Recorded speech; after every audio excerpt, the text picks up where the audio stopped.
Welcome to the LA Business Podcast, a forum for business owners and senior executives to share the experiences about the elements that drive their success. Your host is Robert Brill, CEO of BrillMedia.co. Hey everyone, welcome to another episode of the LA Business Podcast. We are here today with Deagon Williams, principal at Culinary Business Strategy, chef, food and restaurant business consultant. By all appearances, Deagon, it appears that you have an immensely successful business. You're a foodie, as am I. So we have that in common.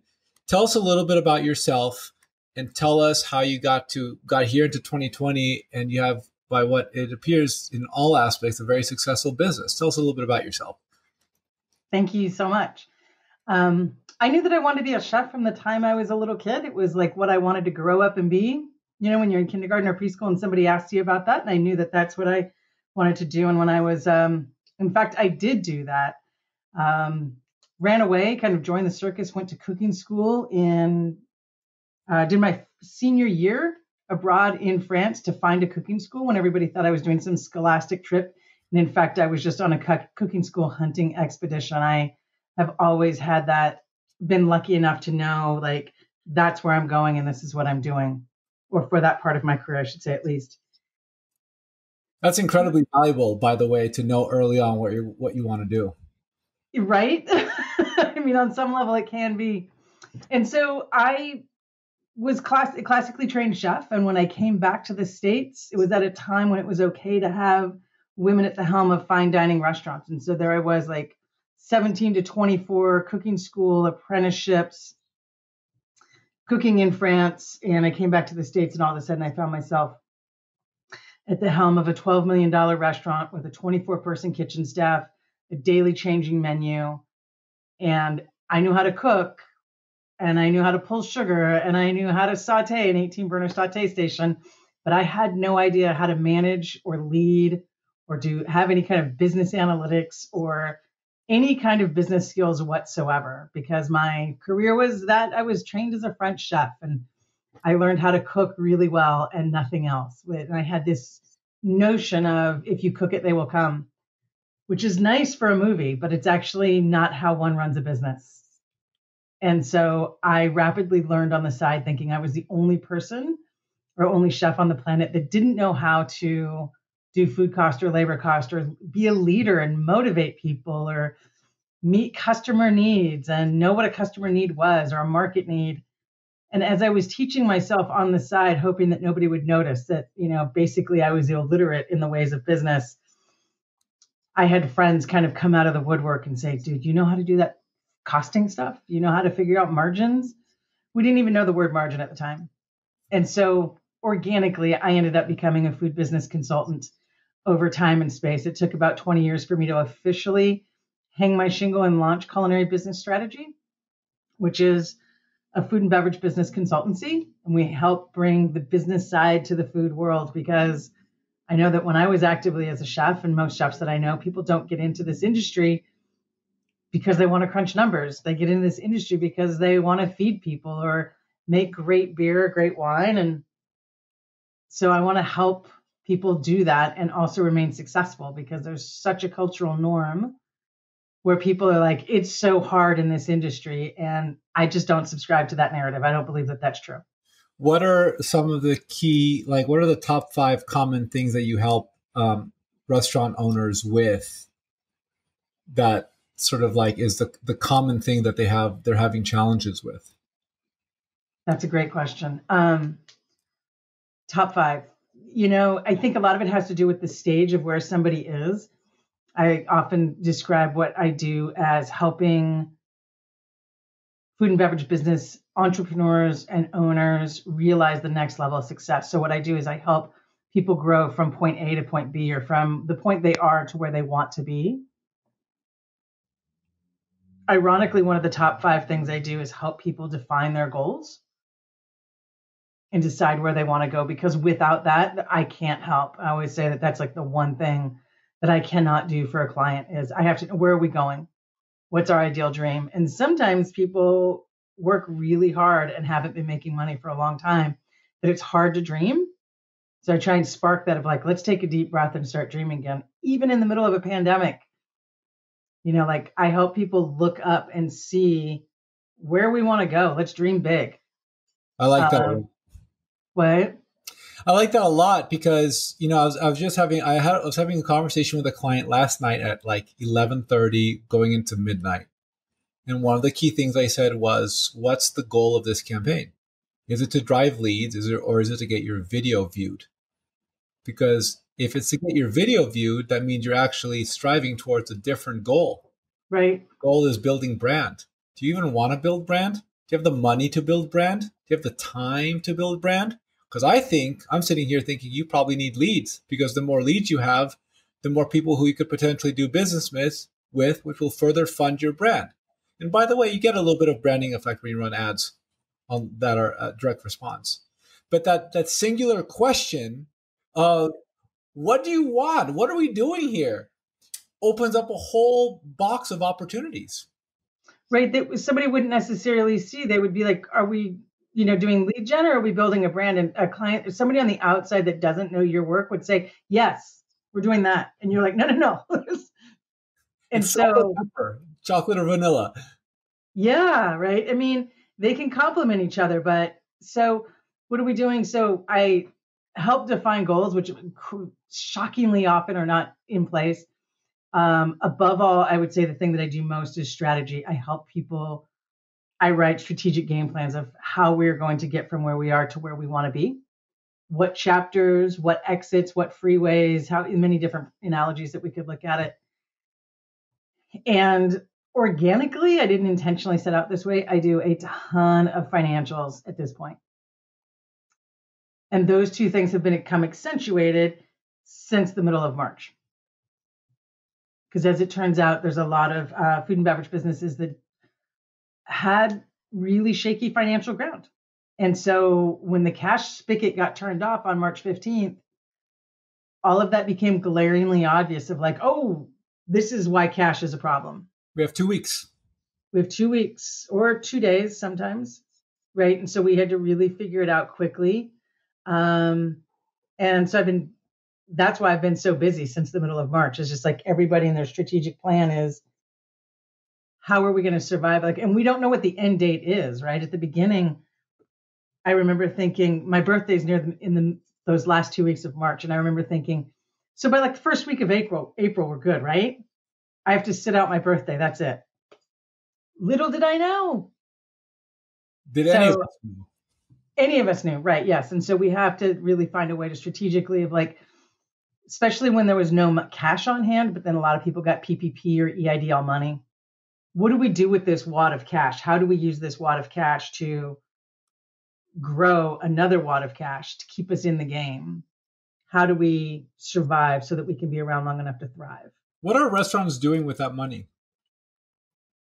I know what they should be doing with that money. I know what it's like, right? But what are restaurants actually doing, right? Because sometimes people don't want to come back. Sometimes you're not even sure if you can actually operate your business from one week to the next, because sometimes you're open, sometimes you can't be open. How do you get product? If I'm a restaurant business owner, it stresses me out just to think about that because of the immense uncertainty in that space right now. There's immense uncertainty. It's absolutely true. I think there are a couple of opportunities to mitigate that uncertainty and bring it down to something that we can wrap our minds around so that it's not just completely driving into a fog bank. We can handle the uncertainty. We can manage some of the uncertainty within the next week or the next 2 weeks, the next month. So since we don't know what's going to happen in 3 months, we can handle what's here. But what are restaurants really doing with that? In my experience, they're doing one of two things.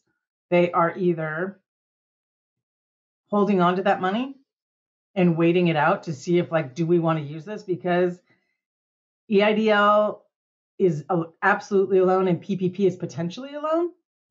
And so you don't want to necessarily spend it. I have restaurant owners that are like, though most of it is unsecured, if not all unsecured debt, what do we do with that? I don't want to take it. If I'm not going to make it, does that mean I'm going to have a $350,000 debt walking around on my back as I'm getting a job at Starbucks?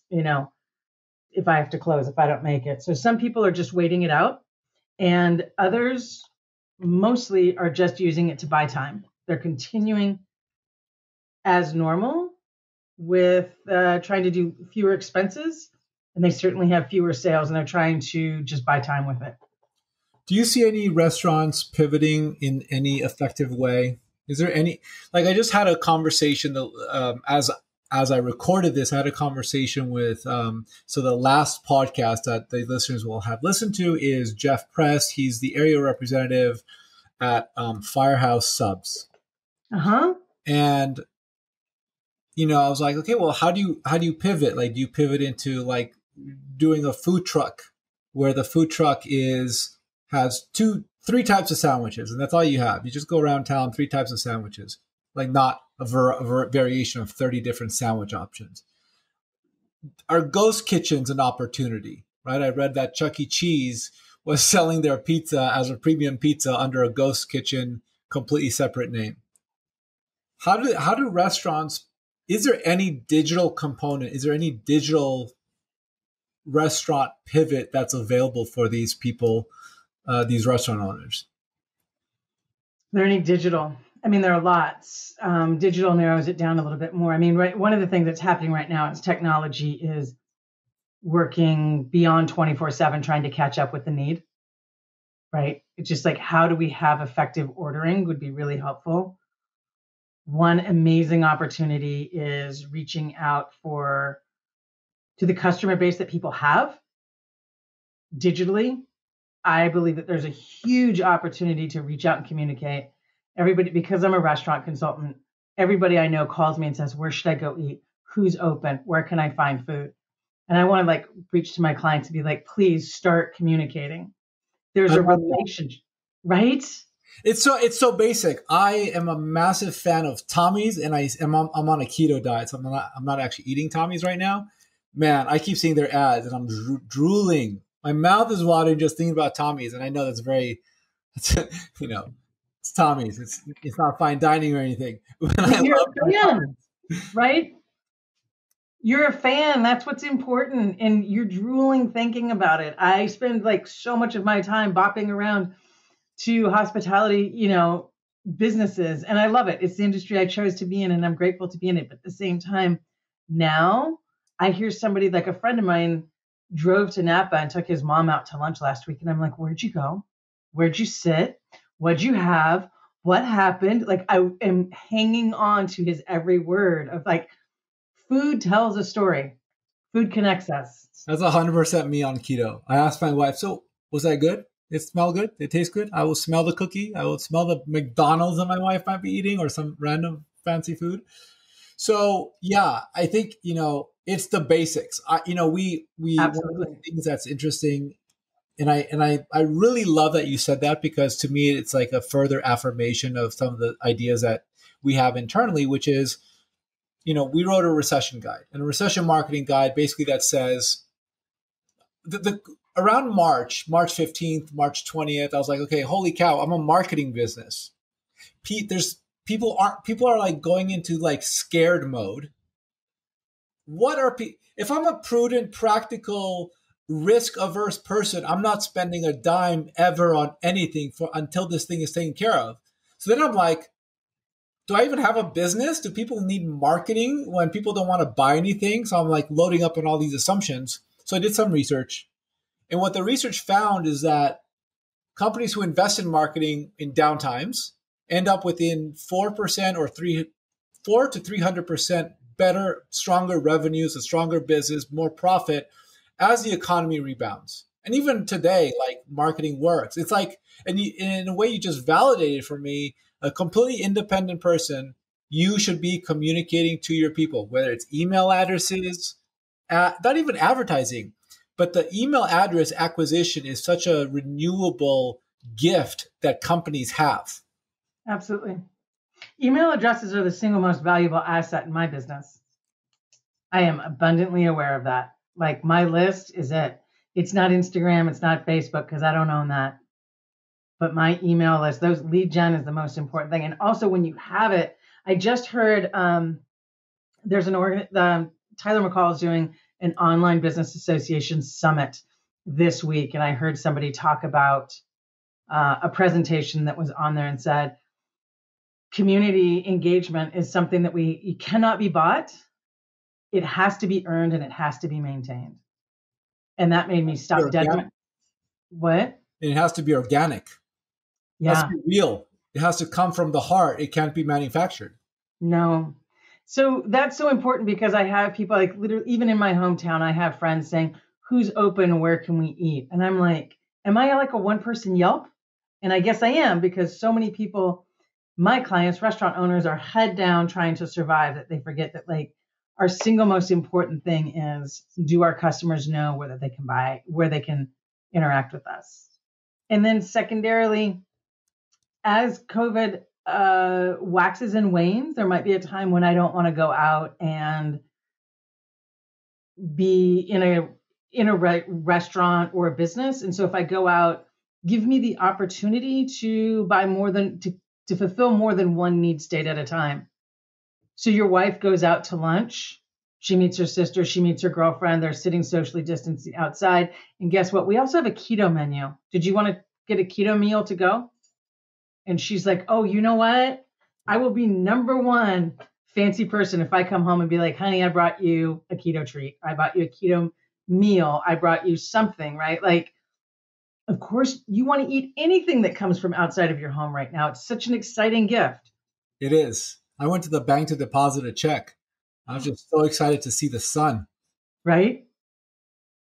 I'm talking to strangers walking down the street and I'm like, it's nice to see you. Right. It's the Truman Show. We've been deprived. Yeah. So that's interesting. And so I guess one of the things that I'm taking away from this, right? If I want to market to restaurant owners, the first question, like I'm thinking about the ad that I'm going to craft, which I may or may not actually do, but I'm like, that's where my mind goes. Like, do your customers know you're open?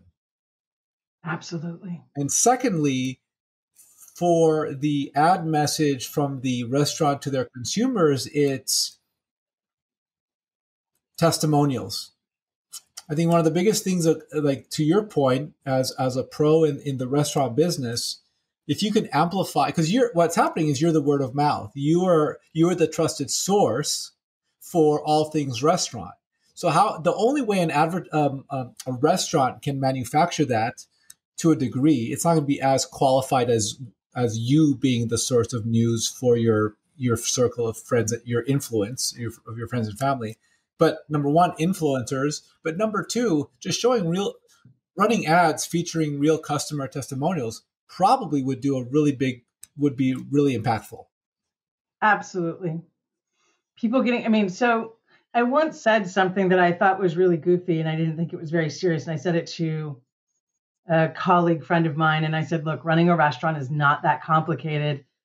It's about selling the right product to the right people at the right time, the right price, at the right place. And she was like, stop, write that down. That's smart. And I was like, that's not smart. But I've worked with it ever since. And it really is. It's about the alignment, right? It's not about whether a McDonald's hamburger is better than a Thomas Keller hamburger, right? It's not different time, different place, different customer. It's about aligning all of that to the right, getting it in the right place. And one of those things right now, in order to have what I now call the 5 R's, to have them in alignment is those people, your people need to know that they can get it. I just read an article that came out online last night that actually had 4 people that were interviewed, 3 of which were clients of mine. And one of them was quoted as saying, we've done everything that we can. Now it's time for customers to do their part. And I was like, oh, were you quoted saying that? Because customers don't even know that his bar is open. They got to know you're open. They got to know that I want to serve you. I want to talk to you. I miss you. If you can't come sit down, tell you what, we can still share a sandwich. We can share a salad. We can share a drink. I mean, there's a digital opportunity that absolutely is true, is having tasting sessions, having cooking classes on Zoom. That's happening all over the place. Facebook Lives, doing cooking classes, doing tastings together, just jumping on, saying, hey, this is, remember when we used to share a beer together? Yeah, I mean, what I'm thinking about here is like if there would be a program where I could pay whatever the price is, anywhere from $20 to $50 or $100 or whatever it is, and order 3 or 4 of those meals, have them shipped at the exact same time to my friends, and just say, hey, like, we're going to get on a Zoom and we're going to share a favorite meal that we have. Yeah. Now, whether the restaurant even participates in that or not doesn't, like, the restaurant obviously is delivering the food and gets paid for the food, but I'm saying, like, that's just a way to share a cohesive experience with 4 different people that are unrelated to the business.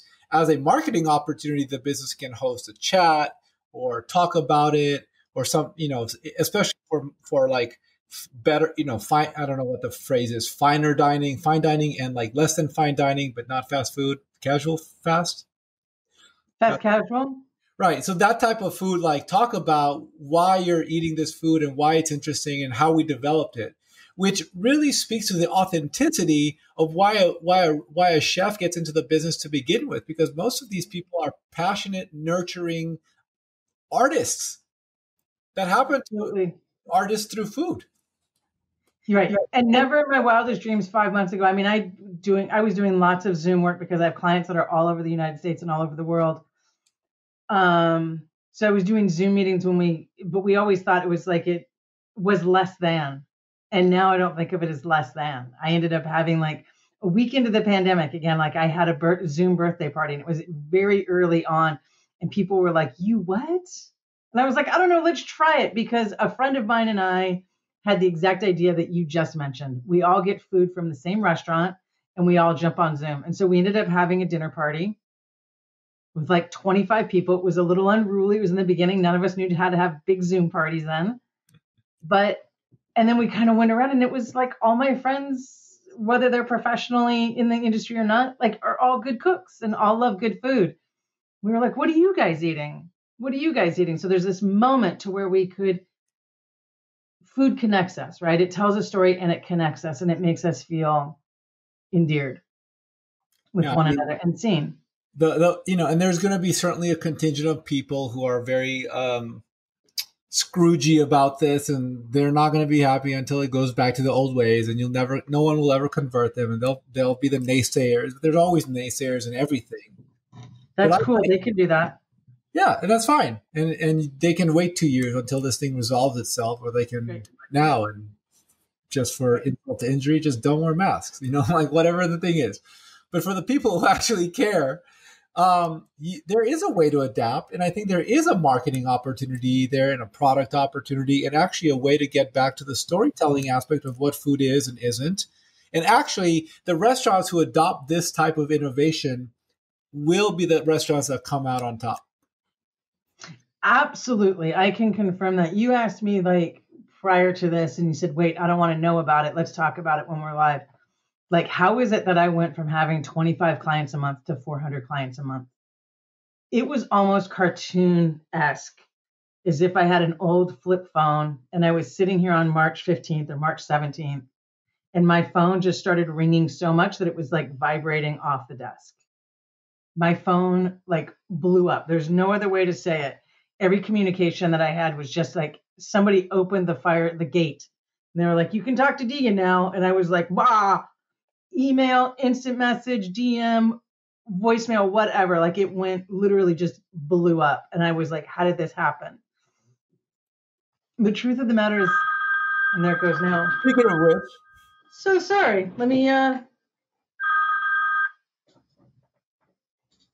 sorry about that. That's my dad ordering his Sunday dinner, I'll bet you. Sweet. Telling me what I should make and bring to him. The reason why my phone blew up is I'm not the only restaurant consultant in the world. And I'm certainly not like the best restaurant consultant in the world. I'm not somebody that's famous. I work hard. I take care of my clients. I do absolutely create results for my clients, but it's not like I'm the only person that somebody could talk to. And the reason why I believe that my phone rang is that because I show up in good times and in bad. Like I'm always there. I'm consistently available, and I'm willing to, anytime there's an opportunity to have an authentic meeting or a network opportunity to shake somebody's hand or to connect. Now it's with Zoom, right? Like you and I are doing the equivalent of shaking each other's hands and saying hi. Then when there was a need and somebody needed to not have what felt like a digital strategy, but a human being, everybody turned around and they were like, what do we do? And I pivoted like on phone calls because I went from having like 3 to 6 month strategies to 2 to 4 hour, like we have to figure out strategy, how we're going to save your business now. And I remember thinking, okay, everything's going to pivot very quickly. And I launched my 2 online courses because people currently don't have the same kind of money to engage like with marketing. People still absolutely need to market and communicate, but maybe their budgets are very different. Okay, so let's talk about this, right? So it's March 15th, March 20th, your phone is ringing off the hook, and are you like feeling accelerate, like what's the word? Accelerate, like excited? Like is this like exuberant? That's the word I'm looking for. I was feeling very much alive and very much awake. I didn't need a lot of coffee. I didn't need a lot of sleep. That's how I feel. There's no drug that can give me a better high than when all of a sudden things are popping.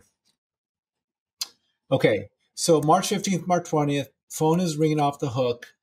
At what point did you realize that, okay, I can't give you and all of you the exact same, like you can't service 30 people the way you can service one person. You can, right? So my question is, how do you in real time work to capture all of this attention that you now have and all this demand that you now have? How do you ensure that you can serve all these different constituents at the same time? What do you do?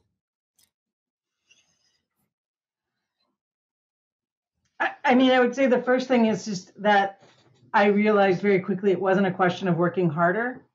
There was no way that I could work hard enough to catch up. Like that option was taken away from me very early on. I was very lucky that I had systems in place that I could be sloppy on before that I got dead serious about. Like every single Zoom session has notes on the other side and I'm muting myself. I'm taking notes during. I am paying attention and I'm thinking, and I'm working with people in the sense that I knew that I had to move very quickly and give them strategy, homework, set up the next appointment. Everything was incredibly streamlined. And I was, like I said, lucky that I had systems in place before. So I just had to implement systems that were kind of there. I didn't have the luxury of time anymore. So you had systems in place, and the systems were a lot about how you operate and how quickly you turn around information. Okay. Yeah.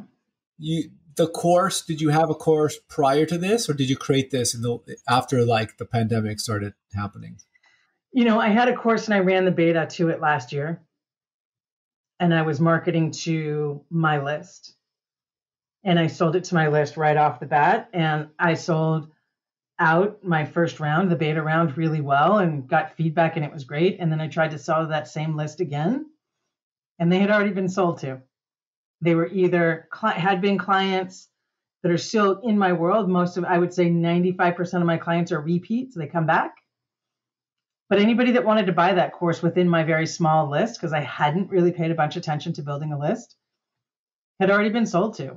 And so I knew I was working on it on the side of like trying to build a list, trying to build a marketing strategy, or not trying to, but building a marketing strategy, getting out there. And so I already had the content. I knew that it needed to be refilmed. The workbooks updated a little bit, but I had the framework for the course. And then since the pandemic, I've been doing double time to make it accessible to everybody. What I did do during the pandemic is I created a very small digital product called Reset Relaunch, which is a comprehensive cash flow toolkit exclusively for the food and beverage industry. I have a lot of EIDL or PPP money.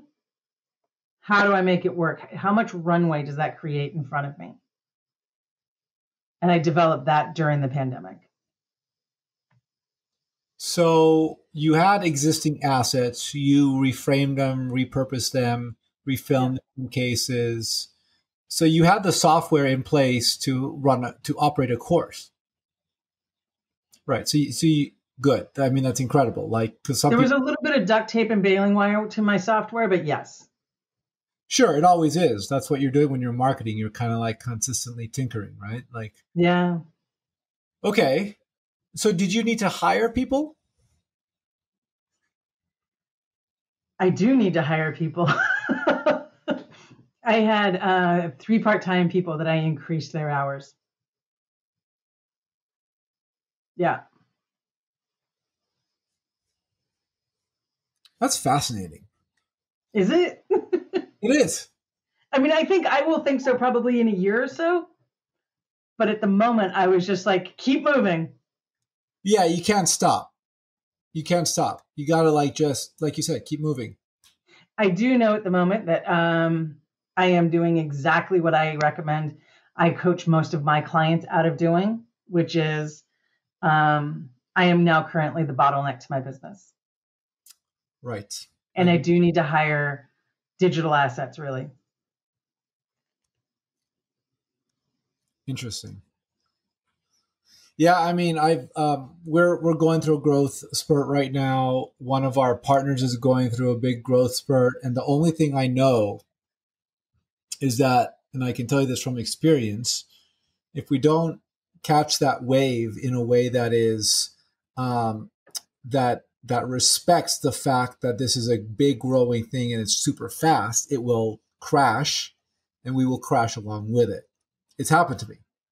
Tell me, what do you mean by that? That it respects the way that it crashes. Yeah. So in 2018, we had a fantastic year in 2018. Big year for us. First year that it was a big year. We went from, I think, so 2017, we did like 5 or 7 times revenue or something in 2018 than we did in no, actually, I think it's more like 3 or 4 times revenue in 2018 than we did in 2017. Okay. I didn't realize how fast we were growing because we got a bunch of big campaigns. I had 1.5 employees. So plus me, there's 2.5 people. And the person that I hired for one big campaign that was coming. But by the time that campaign came, we had like 20 other campaigns. So when that person left, and she left because she was off to get a PhD, right? I feel like I have to say that partially because it's cool that I know someone that's like getting a PhD and she's going to be a big deal soon. But secondly, also I say that because I wanted to be clear that I didn't run the business into the ground and she left because she rage quit. Right. That didn't happen. That's important to say. Yeah, that's happened in other cases. It didn't happen this time. But the point is, by the time we hired folks, we didn't hire one person to replace her. We hired like 3 or 4 people. Right. To replace her. Right. And she knows that. When she left, I was like, just remember, we're taking 3 or 4, I don't remember exactly how many it was, to replace your one. FYI, because she was amazing, by the way. Her name is Bridget Barrett, for anyone who's listening and wants to reach out. Good job, Bridget. Yeah, Bridget's amazing. So, but then it takes time to train and set up standard operating procedure. And by the way, I didn't realize I need standard operating procedure until like 7 months later. So all that is to say, I've been through that. I know we need standard operating procedure. We actually have it now. We have an incredible chief operating officer and a guy named Tony Price. And the point of all that is to say, if you think you have to hire, you're probably a month or 2 late. Absolutely. Actually hiring. And if you wait too much longer, it will crash. You won't be able to service clients. They won't, your service levels will drop. All these things. And by the time you realize it's happening, I've learned, and I'm trying not to get to this point, I've learned that I have a certain feeling in my gut that gives me that like, oh man, we're really at that point.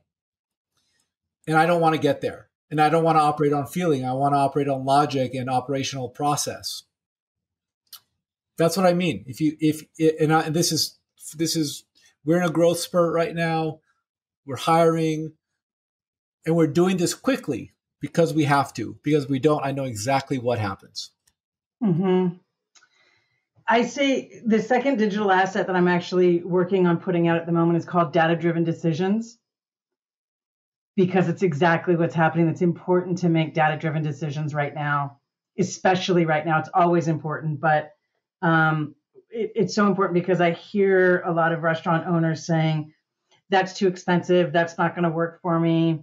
I'm in a big city where there's a lot of competition, so it's not going to work. I'm in a small town, so there's no competition, there's no people, it's not going to work. And I'm like, enough with the gut feelings. Like, I am Northern California, totally happy to process and have feelings, but there's some in business, there's some things that it's data-driven decisions.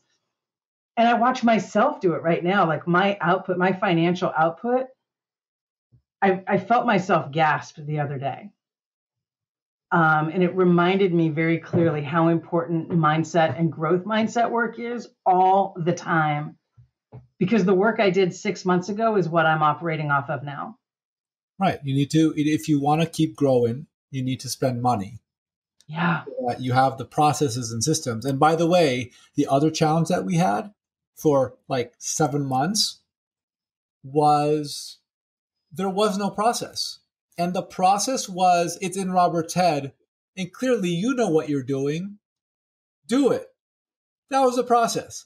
It didn't work because no one likes to be told what to do, but actually have no direction whatsoever. And then it's not the way Robert had it in his head, and it's now wrong. All kinds of problems. All kinds of problems. Nobody wants to work really hard and do it wrong. I mean, the number one thing, research shows that the number one thing that people want, even more so than pay and money, is that we all want to be part of something that's greater than ourselves. We all want to be part of the winning team. And so as business owners and leaders of teams, and I also believe, especially as B2B service providers, it's my job to make sure that my clients and their staff know where we're going and what kind of great thing that we're all part of. So that way we can get away from it's in Robert's head or Deagon's head, because nobody has ever accurately reflected what's in my head. Yeah. I mean, most of the times, like, you just can't know because you're guessing and you're seeing the world in a different way. And my responsibility is to give you the opportunity to succeed. So the turning point for us, so this person, Tony Price, he's someone I've now hired 3 times. And this is the 3rd time I've hired him. And know him from college. We worked together multiple times, friends for 20 years. And the turning point for us was my wife said, you have to hire this role. And the right person for the job was Tony. Even though I felt like we didn't have the money for it, or I didn't want to spend the money or whatever. The turning point was when we went to Vegas on a team, outing for a couple days. And him and I sat at the Park MGM over an espresso and specifically an affogato. Big fan of affogatos. At the Italy over there. Oh, good. And also at the pool earlier in the day. We sat down and he extracted out of my mind every step of the process. From we might have a campaign to here's a request for a proposal to campaign launches to campaigns running to campaign is delivered. And like there's probably 100 different bullets in there or more. So that when we hire an ad buyer, there is no question what they should be doing. Mm-hmm. It's a question where they are in the process. Mm-hmm. And there's also resources. By the way, you don't know how to check that a pixel is tracking, go to this OneNote document that tells you 3 different ways to check that a pixel is firing on the website. It's a standard operating procedure. And that, I don't want to say revolutionized our business, but it sure changed how we operate for much better. It's kind of close to revolutionizing. I remember looking up and realizing that unbeknownst to myself, I mean, I knew for a long time I was a one-person shop and I had a job rather than a business, and I loved it. And I was just shocked that like I could have my own job. And then a couple of years ago, I realized I want to build a company. I want to build a business. That's important. Like the duct tape and baling wire is not. I want to build something that's real. And I heard then somebody say, build systems before you need them and build them in the beginning because you will need them. And I was like, okay, I guess so. And I was so grateful I did, because there have been a couple of times in this business that I turn around and I open a drawer and I'm like, oh, thank goodness we have Pixel firing questions. Sure. OneNote document. Oh, thank you.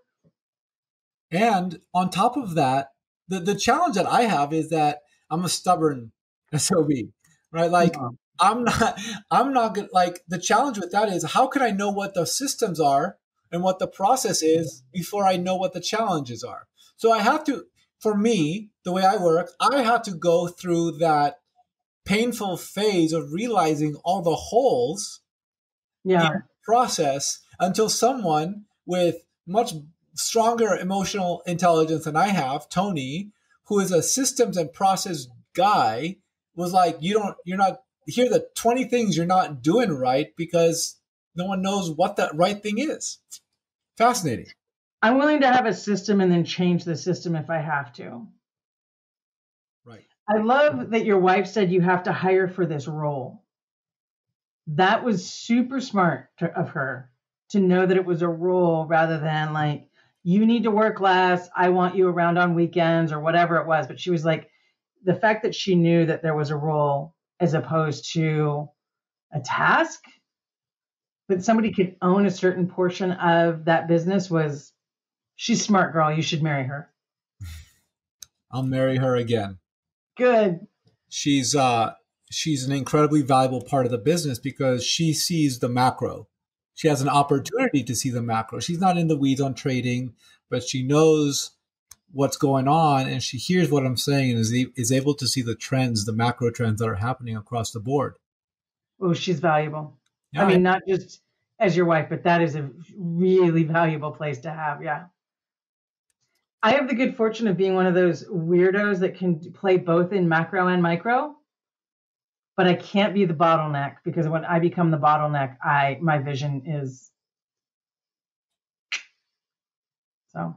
I'm a worker bee. That's the interesting part about this. I just told Tony, I was like, I'm kind of just a worker bee. Like I started this business for a few different reasons, but like at the end of the day, like I'm just a guy who goes into ad buying platforms and runs ads. Like that's what I know how to do. And so when I feel stressed and I like have 5 things I have to do, my stress response is to go into our ad buying platforms and look at campaigns. You and I are cut from the same cloth. Yeah. As a chef, I would say my favorite thing in the world is on a Saturday night working the hardest station in a restaurant. Back when we were busy in restaurants on a Saturday night.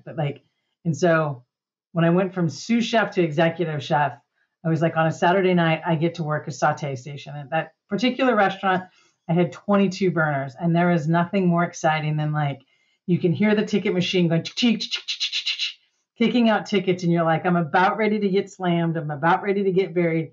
And you have to get really logical and really focused. So how do you know when you hear those tickets come in and you don't even see what the orders are? Like, do you know that?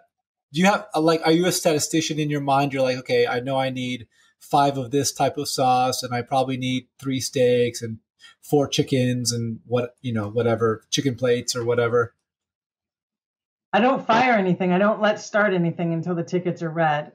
So there's going to be one person on the line that will read out, and that will say, okay, Deagon, you get going on 2 fish. Robert, you get going on 2 steaks, because they're cooked in different ways. And so somebody's going to start firing orders.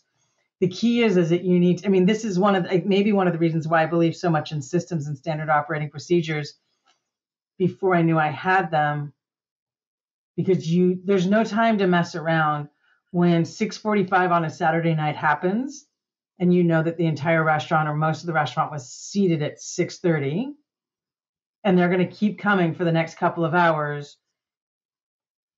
your salt and pepper containers have to be full and clean and ready to go and in order. It's like you when you have 3 campaigns or 5 huge campaigns, like you don't have time.